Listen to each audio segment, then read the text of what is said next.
1ஆம் தேதி சர்ச்சுக்கு போனேன். ஆண்டவர் என்ன சொன்னாரு? அதுதான் முக்கியம். கவனிக்கணும். அவர்களுக்காக நம்ம என்ன செய்ய வேண்டுமா? அவர்களோட நாம் என்ன செய்யணும்?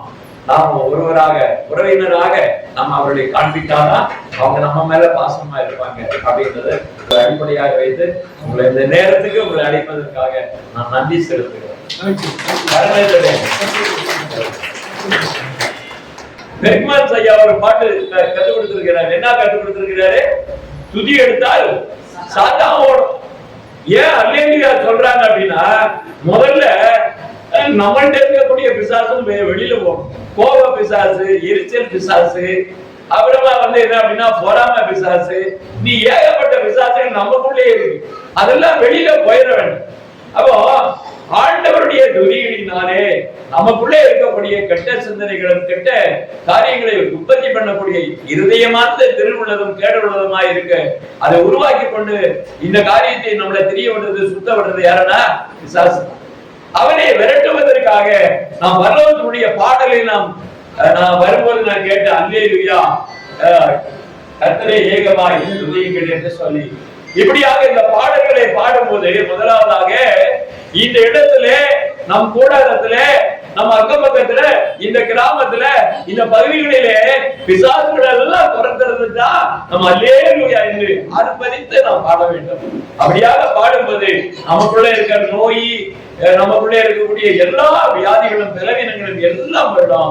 நமக்கு இருக்கக்கூடிய கடன் பாரங்கள் பிரச்சனைகள் எல்லாம் மாறிவிடும். அதற்கு நாம் என்ன செய்ய வேண்டுமானால் கர்த்தரை ஆர்ப்பரித்து நாம் பாட வேண்டும். இது முக்கியமான ஒரு காரியமாக இருக்கிறது. ஆண்டவர் சொல்லுகிறார், ஆண்டவருடைய திருவார்த்தை சொல்லுகிறது. விவிலியத்துல யோவானுடைய புத்தகம் 1ஆம் அத்தியாயத்திலே 9ஆவது வசனத்தை வாசியுங்கள். உலகத்திலே வந்து எந்த மனுஷனையும் பிரகாசிப்பிக்கிற ஒளி அந்த மெய்யான ஒளி. நீங்க ஆடு மாடு ஓட்டலாம், நீங்க ஒரு கூலி வேலை செய்யலாம், நீங்க வயக்காட்டுல வேலை செய்யலாம். ஆனா உங்களை ஐஸ்வர்யவான்களாக, ராஜாக்களாக, பிரபுக்களாக மாற்றுகிற தெய்வம் ஆண்டவராகிய இயேசு. அல்லேலூயா. நல்லா சொல்லுங்க, அல்லேலூயா. தாவீது ஆடு மாடு மேய்ச்சவன் தான். அவனை அரசனாக ஆண்டவர் என்ன மாற்றினார்? மனிதனுடைய பார்வையிலே ஒரு அற்பமான ஒரு மனுஷனாக நீங்கள் இன்று இருந்தாலும் இந்த வருடத்திலே உங்களை கர்த்தர் உயர்த்த வல்லவராய் இருக்கிறார். உங்களை பிரகாசிப்பிக்கிற, உங்களை உயர்த்தி மகிழக்கூடிய தேவனாக அவர் இருக்கிறார். தன்னிடத்திலே வருகிற யாரையும் ஆண்டவர் புறமே தள்ளுகிறது இல்ல. அவர்களை என்ன பண்ணால ஆண்டவர் அவர்களை பிரகாசிக்கிறதுனா வெளிச்சத்தை எங்க பாக்குறோம்?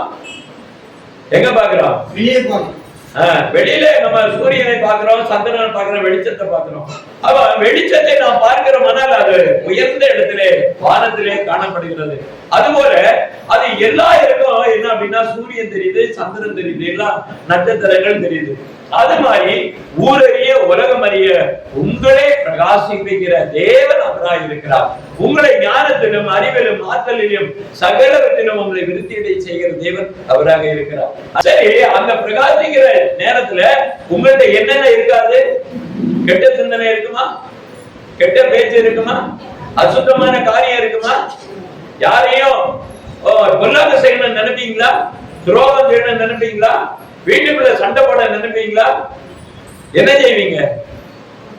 அந்த மாதிரி கெட்ட சிந்தனைகள், அந்த கெட்ட காரியங்கள் நம்ம உள்ளத்திலே இருக்காது. ஏன் அப்படின்னு கேட்டா, ஆண்டவர் நம்மளை பிரகாசிக்க பண்ணும் போது நம்மளிடத்திலே தூய ஆவியானவர் நம்மளிடத்திலே இருக்கும் போது நம்மளிடத்திலே பாவம் சுட்டரிக்கப்படுகிறது. நம்ம சிந்தனையிலே பாவம் வராது, செயல்களிலே பேச்சுகளிலே பாவம் வராது. நம்மளே கர்த்தர் மாற்றுகிறார். இன்னொரு விஷயம் என்னன்னு கேட்டீங்கன்னா, அவர் பிரகாசிக்க பண்ணும் போது நம்ம கண்டதெல்லாம் எடுத்து வணங்க முடியுமா? பூமியான பொம்மையை நம்ம வணங்க முடியுமா? ஒண்ணு வணங்க முடியும். நடமாடுகிற மிருகங்களை வணங்க முடியுமா? முடியாது. ஏன்னா நமக்கு சிந்தனையில ஆண்டவர் அறிவை கொடுக்கிறார், ஞானத்தை கொடுக்கிறார், நமக்கு வெளிப்பாடை கொடுக்கிறார். புத்தியாக இருக்கும்படியாக, ஞானவான்களாக இருக்கும்படியாக கர்த்தர் மாற்றுகிறார். அப்பதான் அவரை பிரகாசிக்கப்படுகிறார் என்பதாக நாம் பார்க்கிறோம். முதல்ல உலகத்துல மிக அழகாக பிரகாசிக்க பண்ணின ஒரு மனுஷன் ஒருத்தர் இருக்கிறார். யார் தெரியுங்களா? எல்லாரும் மத்தியிலையும் இன்றைய வரைக்கும் இன்றைக்கு கூட அவருடைய பேரை சொல்லாத நாட்களே கிடையாது. உலகத்துள்ள சகல ஜனம், பல கோடி ஜனங்கள் வாழ்ந்து கொண்டு இருக்கிறாங்க. ஆயிரக்கணக்கான ஜோடி ஆட்கள் அதாவது வாழ்ந்து மரித்து போயிருக்கிறான். அவர்களெல்லாம் சொன்ன ஒரு நபர் இருக்கிறாங்க, இன்னைக்கும் சொல்லுகிற நபர் இருக்கிறாங்க. அப்படியாக பிரகாசிக்க பண்ணின அந்த ஆண்டவர், அவருடைய பேரை நீ உங்களுக்கு ஞாபகப்படுத்த விரும்புகிறேன். யாராவது சொல்ல முடியுமா? பிரகாசிக்க பண்ண அவர் தான் நம்மளை பிரகாசிக்க பண்ணுகிறார். இயேசுதான் நம்மளை பிரகாசிக்க பண்ணுகிறார். ஆனா ரொம்ப அதாவது 4000 ஆண்டுகளுக்கு மேலாக உலகம் முழுவதும் அந்த பேரை எப்பொழுதும் சொல்லுவாங்க. அந்த பேரு என்ன தெரியுமா? ஆண்டவர் உயர்த்தின பேரு ஆபிரகாம் என்கிறவர். அல்லேலூயா! கைகளை தட்டுவோமா? ஆபிரகாம்.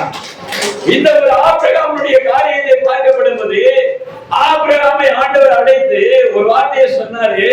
என்ன சொல்லுகிறார் என்று பார்க்கப்படும்போது, ஆதியாகமம் புத்தகம் 12வது அத்தியாயத்திலே நான் 2வது வசனத்தை வாசிக்கிறேன். நான் உன்னை பெரிய ஜாதியாக்கி உன்னை ஆசீர்வதித்து உன் பேரை பெருமைப்படுத்துவேன். நீ ஆசீர்வாதமாய் இருப்பாய். உன்னை ஆசீர்வதிக்கிறவரை நான் ஆசீர்வதிப்பேன், உன்னை சபிக்கிறவரை சபிப்பேன். பூமியில் உள்ள வம்சங்கள் எல்லாம் உனக்குள்ள ஆசீர்வதிக்கப்படும் என்றார். அல்லேலூயா! இன்றைக்கு முஸ்லிம் நாடுகளையும் பார்க்கலாம், யூதர்களுடைய நாடுகளையும் பார்க்கலாம். அமெரிக்கா தேசமாக உலகத்தில் எத்தனை கண்டங்கள் இருக்கிறது? எத்தனை கண்டங்கள் இருக்குது? 7 கண்டங்கள் இருக்கிறது. வேதாகமத்திலே நாம் பார்க்கப்படும் போது இந்த 7 கண்டங்களிலேயும் இன்றைக்கு சொல்லக்கூடிய ஒரு நபர் யாருன்னா ஆபிரகாம் தான். இஸ்லாமுடைய தேசங்கள், அதாவது மத்திய கிழக்கு பகுதிகள் நாடுகள் என்று பார்க்கப்படும் போது எத்தனை நாடுகள் வருகிறது? ஈரான் வருகிறது, ஈராக் வருகிறது, சவுதி அரேபியா வருகிறது, அப்புறம் குவைத் வருகிறது, ஈஜிப்ட் வருகிறது, துருக்கி வருகிறது, Syria, Yemen, Oman, Jordan, Libya, Georgia, Sudan, Bahrain, இந்த எல்லா நாடுகளையும் பார்க்கப்படும் போது அங்க என்ன சொல்றாங்கன்னா ஆபிரகாமுக்கு ஒரு பேர் வச்சிருக்காங்க. என்ன பேர் வச்சிருக்காங்க? இப்ராஹிம். அந்த இப்ராஹிம் என்கிறவர் தான் நமக்கு பைபிளில் பார்க்கப்படும் போது ஆபிரகாம் என்று நாம் பார்க்கிறோம். அவருடைய அரபு பாஷையிலே அவர்கள் இப்ராஹிம் என்று சொல்லுகிறார்கள். இப்படியாக இந்த நாட்களிலே உலகத்தில் இருக்கிற எல்லாரும் சொல்லுவாங்க, எங்களுடைய முற்பிதா இப்ராஹிம் என்று சொல்லுகிறார்கள். முஸ்லிம் தேசங்களிலே இன்னைக்கு இருக்கக்கூடிய அந்த பகுதியில் இருக்கக்கூடிய முஸ்லிம்கள் உலகத்திலே 220 கோடி பேர் இருக்கிறாங்க. எங்களுடைய தகப்பன் ஆபிரகாம் என்கிறதை இப்ராஹிம் என்று சொல்லுகிறார்கள். கிறிஸ்தவர்களும் யூதர்களும் இந்த உலகத்தில் உள்ள அநேக ஜனங்களும் என்று சொல்கிறார்கள். எங்களுடைய முற்பிதா யாரு அப்படின்னு பார்த்தா ஆபிரகாம் என்று சொல்லுகிறதை நாம் பார்க்கிறோம். அல்லேலூயா! எந்த அளவுக்கு உயர்த்தி இருக்கிறார், எந்த அளவுக்கு மகிமைப்படுத்தி இருக்கிறார், எந்த அளவுக்கு ஆண்டவர் அவரை நிலைநிறுத்தி இருக்கிறார், எந்த மனுஷரை பிரகாசிப்பிக்கிற தேவன் அவராய் இருக்கிறார். அப்படியாக இந்த உலகத்திலே உயர்த்தின தேவன். இன்னைக்கு உலகத்துல பாத்தீங்க அப்படின்னு கேட்டீங்கன்னா 900 கோடி பேரை இருப்பாங்க. ஆனால் இந்த நாட்களிலே பார்க்கப்படும் போது கிறிஸ்தவர்களுடைய மக்களை பார்க்கப்படும் போது 450 கோடிக்கு மேல இருக்கிறாங்க. அதுக்கு அடுத்து பார்க்கப்படும் போது இஸ்லாமிய மக்கள் எத்தனை பேர் இருக்காங்க? 220 கோடி பேர் இருக்கிறாங்க. ஏன் இவ்வளவு இந்த 2 ஜனங்கள் இருக்கிறார்கள் என்றால் வேதாகமம் அவரை குறித்ததான ஒரு தீர்க்க தரிசனம், அவரை குறித்ததான ஒரு வாக்குத்தத்தம் உலகத்திலே கொடுக்கப்பட்டிருக்கிறது. எடுத்து வாசிங்க. அதே ஆதியாகம புத்தகத்திலே 16வது அத்தியாயம் 10வது வசனத்தை 13வது வசனத்தை நாம் வாசிப்போம். இன்னும் கர்த்தருடைய தூதனானவர் அவளை நோக்கி சந்ததியை மிகவும் பெருக பண்ணுவேன், உன் சந்ததியை மிகவும் பெருக பண்ணுவேன், அது பெருகி எண்ணி முடியாததா இருக்கு. யாருக்கு சொன்ன வாக்கு? இந்த அருள் வாக்கு யாருக்கு கொடுக்கப்பட்டது? ஆகாருக்கு கொடுக்கப்பட்டது. ஆகார் யார் என்று பார்க்கப்பட்டது ஆபிரகாமுக்கு மறுமலர்ச்சியாக கொடுக்கப்பட்டுள்ள ஒரு சரி. அவளுக்கு பிறந்த பையன் தான் இஸ்மவேல் என்கிறவன். அவன் மூலமாக தான் இந்த உலக நாடுகளிலே நாம இப்ப வாசித்தோம் பாத்தீங்க இல்லையா? ஆசிய பகுதிகளிலும் மற்ற எல்லா தேசங்களிலும் ஆப்பிரிக்க பகுதிகளிலும் பார்க்கப்படும் போது எப்படிப்பட்ட தேசங்கள் என்றால் ஐரோப்பிய தேசங்கள், ஆசிய கண்டங்களிலே, ஆப்பிரிக்கா தேசங்களிலே அந்த ஜனங்கள் நிறைந்து இருக்கிறதுக்கு காரணம் யார் அப்படின்னா யாரு? ஆகாரே. யாருடைய மனைவி? ஆபிரகாமுடைய அடிமை பெண்ணுடைய ஒரு மறுமனையாட்டியாக வைத்திருந்த அந்த பெண்ணு, அவளுக்கு பிறந்ததா இஸ்மவேல். இஸ்மவேலுடைய கோத்திரங்களை ஆண்டவர் அன்று வாக்கு கொடுத்திருக்கிறார். யாருக்கு? ஆகாருக்கு கொடுத்தார். உன் ஜனம் எண்ணி முடியாததாக இருக்கும் என்று சொல்லி. இன்னைக்கு பாத்தீங்களா முஸ்லிம் ஜனம் எவ்வளவு கோடிக்கணக்கான பேர் உலகத்துல நிறைஞ்சிருக்கிறாங்க. அதுக்கு முன்னாடி பாருங்க 13வது வசனத்துல வாசிங்க. அப்பொழுது அவள் என்னை காண்பவரை நானும் இவ்விடத்தில் கண்டேன். என்னை காண்பவரை என்னை பார்க்கிற அந்த தெய்வத்தை நான் அந்த இடத்துல நான் பார்த்து விட்டேன் என்று சொல்லுகிறார். அல்லேலூயா. உங்களை ஆசீர்வதிக்கிற கர்த்தர் உங்களை பார்த்து பேசுகிறவர். நீங்கள் அவரை காண வேண்டும் என்று உங்களுடைய சமூகத்தில் நின்று பேசுகிற தெய்வம் உங்கள் மத்தியிலே மறைவாக இருக்கிறதுல உங்கள் மத்தியிலே வெளிப்படுகிற தேவனாக இருக்கிறார். வாக்குத்தத்தத்தை கொடுக்கிற தேவன் சொப்பனங்களிலே தரிசனங்களிலே பிள்ளைகளோடு பேசுகிற தேவனாக இருக்கிறார். இப்படிப்பட்ட வாக்குத்தத்தம் இன்னைக்கு உலகத்துல யாராவது சொல்ல முடியுமா? இவ்வளவு ஜனங்கள் இருக்கிறாங்களே, இவ்வளவு ஜனங்களுக்கும் தகப்பன் யார் என்று பார்க்கப்படுவது ஆபிரகாம் என்று சொல்லுகிறதை நாம் பார்க்கிறோம். உலகம் முழுவதும் இருக்கிற ஜனங்கள் எல்லாரும் இன்றைக்கு ஆபிரகாமுடைய பிள்ளைகள் என்று அழைக்கப்படுகிறதை நாம் பார்க்கிறோம். இன்னொரு காரியத்தை நீங்கள் பாருங்கள். அதே ஆதியாகம புத்தகத்திலே 21வது அத்தியாயம் 18வது வசனத்தை வாசியுங்கள். ஆபிரகாம் முதிர் வயதாக இருக்கையில் சாராள் கர்ப்பவதியாகி தேவன் குறித்திருந்த காலத்திலே அவனுக்கு ஒரு குமாரனை பெற்றாள். உள்ள கர்ப்பமே சத்து போச்சு, கிடையாது, நான் வயசாகி போச்சு, இன்னும் எங்க இருந்து எனக்கு குழந்தை பிறக்கும் அப்படின்னு சிரிச்சார். ஆனா ஆண்டவர் சொன்னார், உனக்கு ஒரு குழந்தை பிறக்கும் என்று சொன்னார். அவன் தான் யார் என்று பார்க்கப்படுவது ஈசாக்கு என்று நான் பார்க்கிறேன். ஈசாக்கினுடைய கோத்திரங்கள் வழியாகத்தான் இஸ்ரவேலிகள் வருகிறார்கள், யூதர்கள் வருகிறார்கள். அந்த கோத்திரத்திலே இந்த நாட்களிலே புறஜாதியா இருக்கிற நாம் இந்த நாட்களிலே அங்கே சேர்கிறோம். எப்படி சேர்கிறோம், எப்படி நம்ம போகிறோம் அப்படின்னு பாத்தீங்கன்னாக்க வேதாகமம் சொல்லுகிறது உங்களை குறித்ததான ஒரு வார்த்தை. நீங்களும் நானும் இன்றைக்கு எப்படியாக அவருடைய பிள்ளைகளாக மாறுகிறோம். கலாத்தியருடைய புத்தகத்திலே 3வது அத்தியாயம் 16வது வசனத்தை நாம் வாசிப்போம். ஆபிரகாமுக்கு உண்டான ஆசீர்வாதம் ஆபிரகாமுக்கும் அவனுடைய சந்ததிக்கும் வாக்குத்தத்தங்கள் பண்ணப்பட்டன. சந்ததிகளுக்கு என்று அநேகரை குறித்து சொல்லவில்லை, உன் சந்ததி என்று ஒருவனை குறித்து சொல்லுகிறது. அந்த சந்ததி சிறுசு. ஆபிரகாமுடைய சந்ததியிலே தான் ஆண்டவராய் இயேசு கிறிஸ்து பிறக்கிறார். அதற்காகத்தான் இந்த உலகத்திலே இயேசு கிறிஸ்து இந்த பூமியிலே கடந்த நாட்களிலே அவரை குறித்து உலகத்திலே வரலாறு எழுதப்பட்டது, வரலாறு செய்திகள் பரப்பப்பட்டது. அந்த செய்திகளை நாம் பார்க்கப்படும்போது மத்தேயுடைய புத்தகத்திலே அவருடைய பிறப்பினுடைய வரலாறு விதமாக அங்கே சொல்லப்பட்டிருக்கிறது. ஒன்று வரை நாம் வாசிப்போம். ஆபிரகாமின் குமாரனாகிய தாவீதின் குமாரனாகிய இயேசு கிறிஸ்துவினுடைய வரலாறு. பாத்தீங்களா, அவன் இயேசு கிறிஸ்து ஆபிரகாமுடைய சந்ததியாக ஆபிரகாமுடைய குமாரனாக அழைக்கப்படும் போது நீங்கள் எப்படி அவருடைய பிள்ளைகள் ஆனீர்கள் என்பதை பார்க்கப்படுவது இந்த கலாத்தியருடைய புத்தகத்தை மீண்டுமாக நாம் எடுத்துக்கொண்டு வாசிப்போம். கலாத்தியர் 3வது அத்தியாயத்திலே 26வது வசனத்தை வாசிப்போம், 29ஐயும் வாசிப்போம். நீங்கள் எல்லாரும் கிறிஸ்து இயேசுவை பற்றும் விசுவாசத்தினால் தேவனுடைய புத்திரர்களாய் இருக்கிறீர்கள். நீங்கள் கிறிஸ்துவினுடையவர்கள் என்றால் ஆபிரகாமுடைய சந்ததிகள், வாக்குத்தத்தத்தின்படியே சுதந்திரர்களாய் இருக்கிறீர்கள். அப்ப ஆபிரகாமுக்கு ஆண்டவர் என்ன ஆசீர்வாதத்தை கொடுத்தார், எந்த காரியங்களை ஆண்டவர் கொடுத்திருந்தார், வெளிப்படுத்தி இருந்தாரோ அது எல்லாம் உங்களுக்கு வருகிறது. ஆண்டவராய் இயேசு கிறிஸ்துவை ஏற்றுக்கொள்ளும் போது நீங்கள் ஆபிரகாமுடைய பிள்ளைகளாக வருகிறீர்கள். அப்ப ஆபிரகாமுக்கு கொடுத்த வாக்குத்தத்தம் என்ன அப்படின்னா, உன்னுடைய ஜனம் எண்ணி முடியாததா இருக்கும். இந்த தேசத்துல நீ ஆசீர்வதிக்கப்படும் போது ஆசீர்வதிக்கப்படுவார்கள், நீ சபித்தால் அவர்கள் சபிக்கப்பட்டு போவார்கள். இதை விட வேற என்னங்க அதிகாரம் வேணும் உங்களுக்கு? உங்களுக்கு ஆண்டவர் எவ்விதமான அதிகாரத்தை கொடுத்திருக்கிறார். நீங்க ஒருத்தனை சபிச்சீங்கன்னா அவன் காணாம போயிருவான், நீங்க ஒருத்தனை ஆசீர்வதிச்சானா அவன் நல்லா இருப்பான். கல்யாண வீட்டுல தட்டுல திருக்கிக்கிட்டு திருமாக்கல்யத்தை வச்சுக்கிட்டு ஒவ்வொருத்தரா கொண்டுட்டு போவாங்க. ஏன் ஒரு ஆள் கையில பிடிச்சு தொட்டு விட்டுட்டு அதை ஆசீர்வாதம் பண்ணி கட்டக்கூடாத? ஏன் பாயாட்ட கொடுக்குறாங்க, ஏன் தம்பிட்ட கொடுக்குறாங்க, ஏன் ஒவ்வொருத்தரையா கொடுத்து ஒருத்தர் விட மாட்டாங்க, எல்லார்ட்டையும் போய் வரும். எதுக்காக? ஆசீர்வதிக்கிறதுக்கு ஒருத்தனுக்கு தகுதி கிடையாது, அதனாலதான் ஒவ்வொருத்தண்டியா போகுது. அல்லேலூயா. ஆசீர்வதிக்கிறதுக்கு ஒருத்தனுக்கு தகுதி இல்லை. எவனாவது ஒருத்தர் நல்லவன் தொடரட்டும், அதுல ஏதாவது ஆண்டவருடைய மகனாக இருப்பான், அவன் தொட்டானா அந்த ஆசீர்வாதம் கிடைக்கும். அப்படிதான் சுத்திக்கிட்டே வருது தட்டு, அப்படியே போகுது, இப்படியே வருது. அந்த தட்டுகள் எல்லாம் தூக்கி சுமந்து கடைசியில அவன் என்ன பண்ணுவான்? எப்பா எல்லாத்தையும் காட்டிட்டியாப்பா? காட்டியாச்சு. அவங்க ஏன் தொடர்றாங்கன்னா அவங்க எவருக்குமே அந்த தகுதி இல்லை என்பதுதான் அதனுடைய அடையாளம். அல்லேலூயா.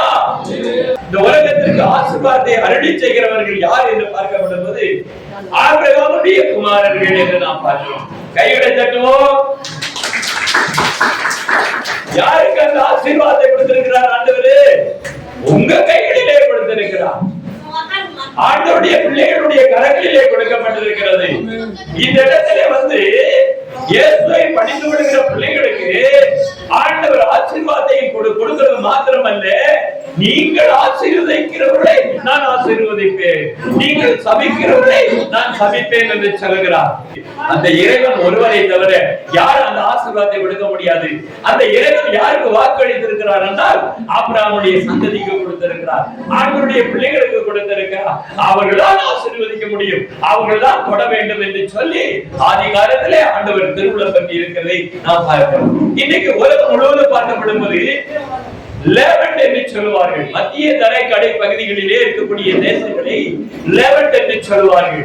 அங்கே இருக்கக்கூடிய தீவுகள், நாடுகள், அந்த கண்டங்களிலே இருக்கக்கூடிய எல்லா பகுதியும் பார்க்கப்படும்போது ஆபிரகாமுடைய மக்களாக இருக்கிறார்கள், மனம் மிகுந்தவர்களாக இருக்கிறார்கள், அழகாக அலங்கரிக்கப்பட்டவர்களாக இருக்கிறார்கள். இந்த உலகத்திலே எல்லாவரையும் காட்டிலும் அதிகமாக ஐஸ்வர்யம் மிகுந்தவர்களாக இருப்பதற்கு காரணம் ஐரோப்பிய தேசங்களை பார்க்கிறோம். இன்னுமாக பார்க்கப்படும்போது ஆசியா பகுதியில் பார்க்கிறோம். காரணம் என்ன என்று பார்க்கப்படுவது அவர்கள் ஆபிரகாமுடைய பிள்ளைகள், ஆபிரகாமுடைய தேவனை வழிபடுகிறபடினாலே அந்த ஆசீர்வாதம் அவர்கள் கடந்து வந்தது. அந்த ஆசீர்வாதம் கடந்து வந்தபடினாலே இன்னைக்கு உலகம் முழுவதும் பார்க்கப்படுவது இன்னைக்கு இஸ்லாமிய தேசத்திலே ஆபிரகாம் எங்களுடைய பிதா என்று சொல்கிறார்கள், இப்ராஹிம் எங்களுடைய பிதா என்று சொல்கிறார்கள், யூதர்கள் எங்களுடைய பிதா ஆபிரகாம் என்று சொல்கிறார்கள். எனக்கு அருமையானவர்களே, இன்னைக்கு ஆஸ்திரேலியா இருக்கட்டும், நார்த் அமெரிக்கா, இன்னமாக சவுத் அமெரிக்கா, ஐரோப்பியா, ஆஸ்திரேலியா எல்லா பகுதிகளிலும் பாருங்க, எல்லாரும் ஒருமித்து இயேசுவை மகிமைப்படுத்துகிறார்கள். ஏன் அந்த இயேசுவை மகிமைப்படுத்த வேண்டும்? ஏன் அவரை புகழ வேண்டும்? அவர் யாருக்கு?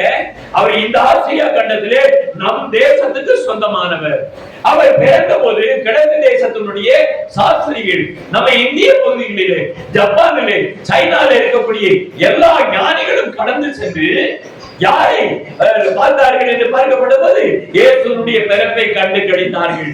அங்கே அவரை விழுந்து வணங்கினார்கள். அவர்களுக்கு என்ன பண்ணாங்க? மகிமையும் கனத்தையும் செலுத்தினார்கள். அப்போ உலகம் முழுவதும் என்ன இருக்கு அப்படின்னு கேட்டா, இயேசுவை பற்றி இயேசு பிறப்பதற்கு முன்பதாகவே உலகத்திலே கிழக்கு தேசங்களுக்கு இயேசுவை நன்றாக தெரியும், ஆபிரகாமை நன்றாக தெரியும். இயேசுனுடைய பிறப்பை அறிந்து அந்த நட்சத்திரத்தை பார்த்து கடந்து சென்று அவருக்கு வெகுமதியை கொடுத்தார்கள். இயேசு பிறக்கப்படும் போது அவருடைய நட்சத்திரத்தை நாங்கள் கிழக்கு தேசத்திலே கண்டோமே என்று சொல்லுகிறார்கள். அப்போ ஒவ்வொரு மனுஷனுக்கும் ஒரு நட்சத்திரம் இருக்கிறது என்று வேதாகமம் சொல்லுகிறது. அல்லேலூயா.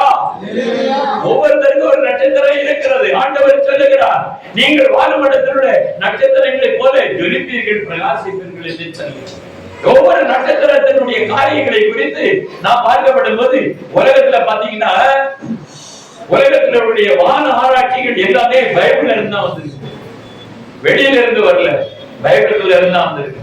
முதலாவதாக சிராபூர் யூனிவர்சிட்டி இந்திய தேசத்திலே, அதுல ஒரு மிஷனரி ஒருவர் வந்தார். வானத்தினுடைய எல்லாத்தையும் பலரும் கண்ட கதைகளையும் உலகத்தில் என்ன பண்ணிட்டாங்க அப்படின்னா, ஒரு கதைகளை திரித்து விட்டார்கள், கதைகளை புனைந்து விட்டார்கள், பொய்யான கதைகளை உருவாக்கி விட்டார்கள். அதெல்லாம் கடவுள்கள், பரமாத்மாக்கள் என்று சொல்லி எல்லாம் வச்சு விட்டாங்க.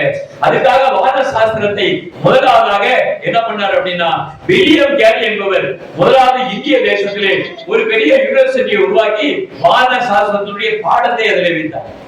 அந்த கிரகங்களை குறித்ததான வெளிப்பாடுகளை, அதனுடைய காரியங்களை குறித்து இந்த உலகத்திற்கு சொல்ல ஆரம்பித்தார்.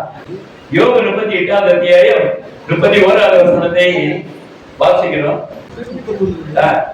31. அருமையின் நட்சத்திரங்கள் சுகிர்ந்த சம்பந்தத்தை நீ இணைக்க கூடுமோ, அல்லது மிருக சீரிசத்தின் கட்டுக்களை அவிழ்ப்பாயோ, ராசிகளை அதினத்தின் காலத்திலே வர பண்ணுவாயோ, துருவ சக்கர நட்சத்திரத்தையும் அதை சேர்ந்த நட்சத்திரங்களையும் வழிநடத்துவாயோ, வானத்தின் நியமங்களை நீ அறிவாயோ, அது பூமியை ஆளும் ஆளுகையை நீ திட்டம் பண்ணுவாயா. நல்லா தெரிந்து கொள்ளுங்க. வானத்தில் இருக்கக்கூடிய சூரிய சந்திர மண்டலங்கள் எல்லாவற்றிற்கும் ஆண்டவர் என்ன பண்ணிருக்கிறாரு? அட்டா பீட்டா காமாவை வச்சிருக்கிறார். அதனுடைய லேசர், அதனுடைய இயக்கங்களினாலே உலகம் இயங்கிக் கொண்டிருக்கிறது. எல்லா இடங்களிலும் அதனுடைய கதிர்வீச்சுகள் முழுமையாக ஓடிக்கொண்டிருக்கிறது.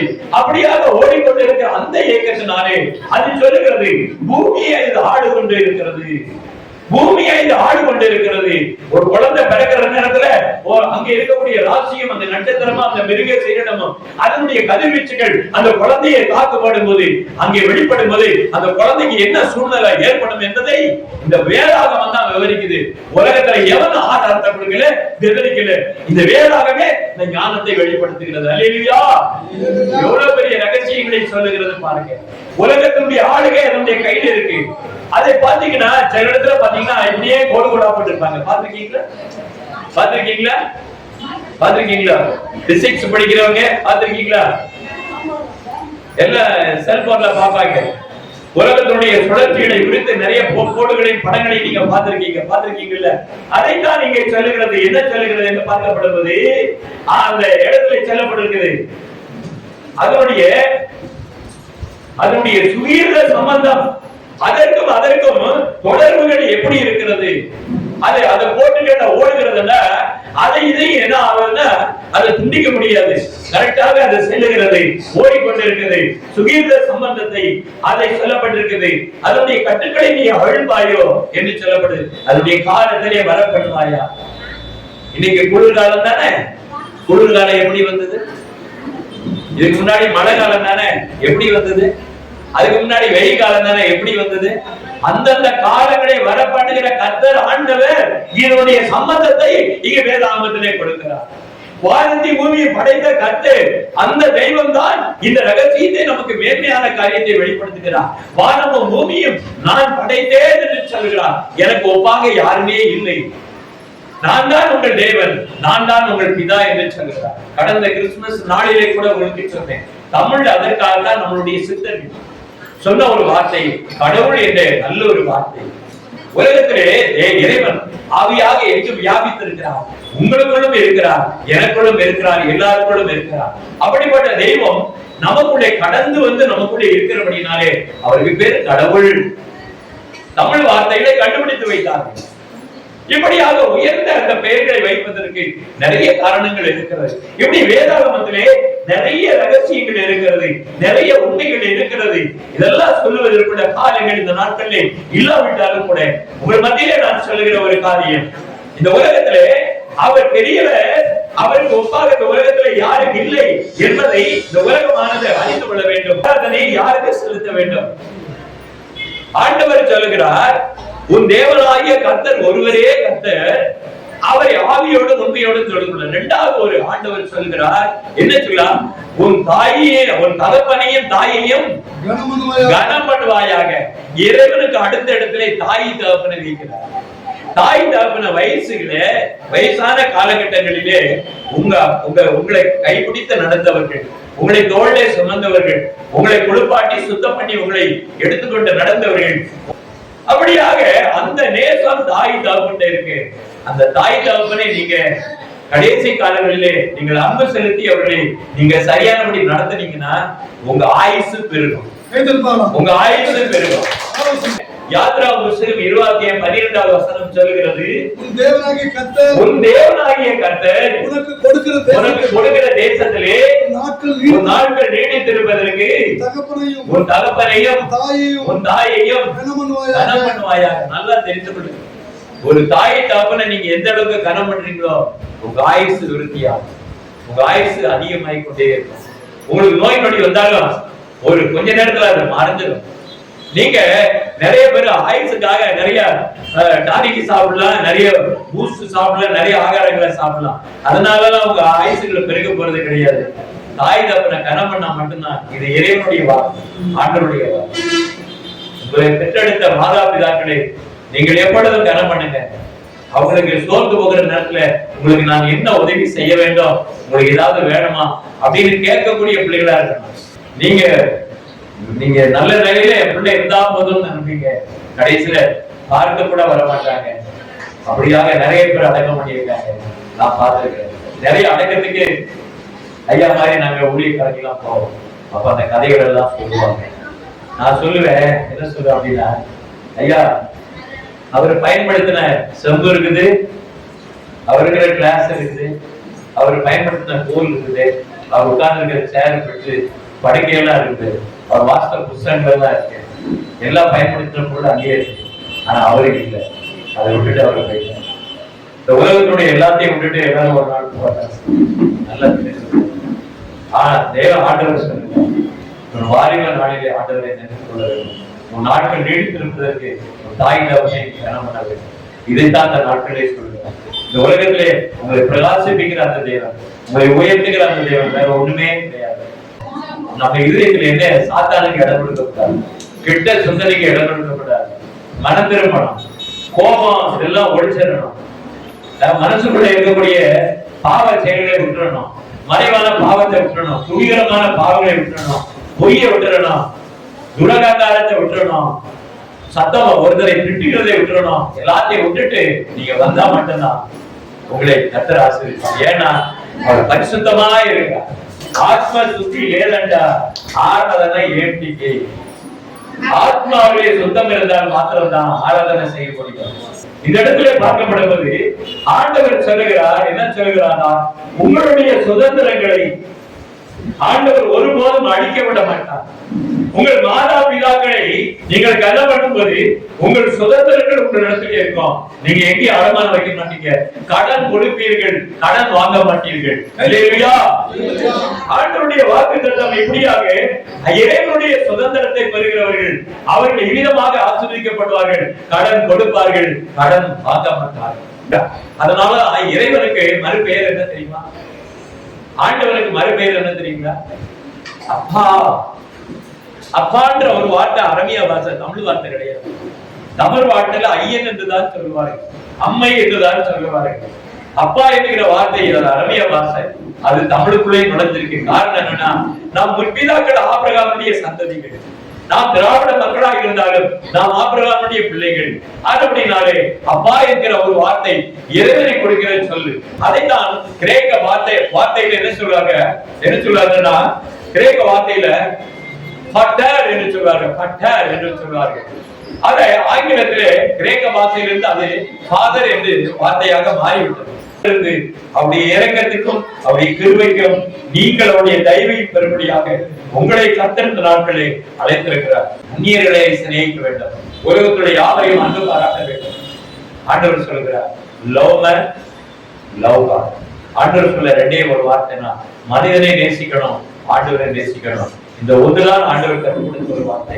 நீங்கள் ஆண்டவருக்கு பயப்படுகிறவர்கள், ஆனால் உலகத்துல யாருக்கும் பயப்படக்கூடாது, சாத்தானுக்கும் பயப்படக்கூடாது. நீங்கள் எல்லாரும் ஆண்டவருக்கு முன்பதாக நீங்கள் பரிசுத்தமாக இருந்து கர்த்தருடைய சமூகத்தில் வாங்கள். கர்த்தர் உங்களுக்கு சொர்க்கத்தை தருவார். நரகத்திலே தள்ளப்படுகிற மக்களாக நாம் போய்விடக் கூடாது என்று இந்த நாட்களிலே செய்தியை உங்கள் மத்தியிலே கர்த்தர் கடந்து வர பண்ணி இருக்கிறார். கர்த்தர் உங்களை ஆசீர்வதிப்பாராக, கர்த்தர் உங்களோட இருப்பாராக, தேவனுடைய நாமம் மகிமைப்படுவதாக. புதிதாக வந்திருக்கிற அருமையான சகோதர சகோதரிகளே, இயேசு கிறிஸ்துவின் நாமத்திலே நாங்கள் வாழ்த்துகிறோம்.